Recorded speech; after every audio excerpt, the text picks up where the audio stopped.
आपके हर त्याग को न्याय मिलेगा। बस त्याग करते वक्त ये मत सोचिए कि वो मिलेगा या नहीं मिलेगा। 94.3 माय एफएम से मैं हूँ विनी आपके साथ, और चलो आज कुछ अच्छा सुनते हैं। सुनाती हूँ आपको दो मित्रों राम और श्याम की कहानी।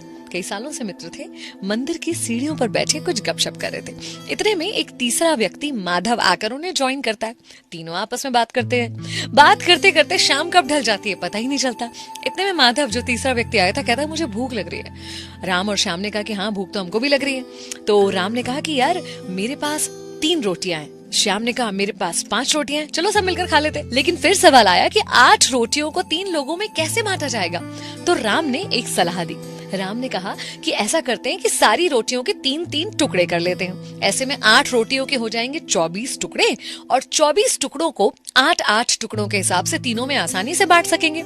सबको राम की सलाह बहुत पसंद आई और ऐसा ही किया गया। और उसके बाद मंदिर की सीढ़ियों पर ही वो तीनों सो गए। जब सुबह हुई, माधव उनसे अलविदा करके जाने लगा तो माधव ने शुक्रिया करते हुए कहा कि तुम दोनों ने मिलकर मुझे 8 टुकड़े रोटी के खाने को दिए, जिससे मेरी भूख मिट पाई। उसके बदले में ये 8 सोने की गिन्नियां मैं तुम लोगों को देना चाहता हूँ। दोनों बहुत खुश हुए। 8 गिन्नियां ले ली। राम ने कहा चलो दोनों 4-4 बांट लेते। लेकिन श्याम ने कहा नहीं, ऐसे कैसे होगा। मेरी 5 रोटियां थी और तुम्हारी 3 थी, तो मुझे 5 मिलनी चाहिए और तुम्हें 3 गिन्नियां मिलनी चाहिए। अब दोनों के बीच में बहस शुरू हो गई। बहस बढ़ गई तो मंदिर के पुजारी के पास पहुंचे कि आप न्याय करके बताइए कि किसे कितनी गिन्नियां मिलनी चाहिए। अब यूं तो मन में पुजारी को श्याम की बात ठीक लग रही थी, 5 और 3 गिन्नी वाली, लेकिन फिर भी थोड़ा सा कंफ्यूज था पुजारी। इसलिए उन्होंने कहा कि एक काम करो, ये गिन्नियां मेरे पास छोड़ जाओ और कल सुबह आना, कल सुबह इसका हल निकालेंगे हम। इसी चिंता में जब पुजारी रात को सोया तो उसके सपने में भगवान आए। भगवान को उसने जब सारी बात बताई तो भगवान ने कहा कि भाई राम को मिलनी चाहिए 1 गिन्नी और श्याम को मिलनी चाहिए 7 गिन्नी। पुजारी हैरान, अचंभित, पूछा प्रभु ऐसा कैसे और ऐसा क्यों। प्रभु ने समझाया कि देखो, श्याम के पास थी 5 रोटियां, जिसके 3-3 के हिसाब से उसने 15 टुकड़े करे, और राम के पास थी 3 रोटियां, जिसके हुए 9 टुकड़े।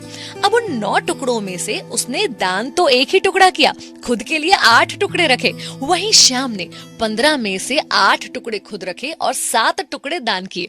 तो श्याम का दान काफी बड़ा है, इसलिए श्याम को 7 गिन्नियां और राम को 1 गिन्नी मिलनी चाहिए। यही मेरा तर्क है और यही मेरा न्याय है।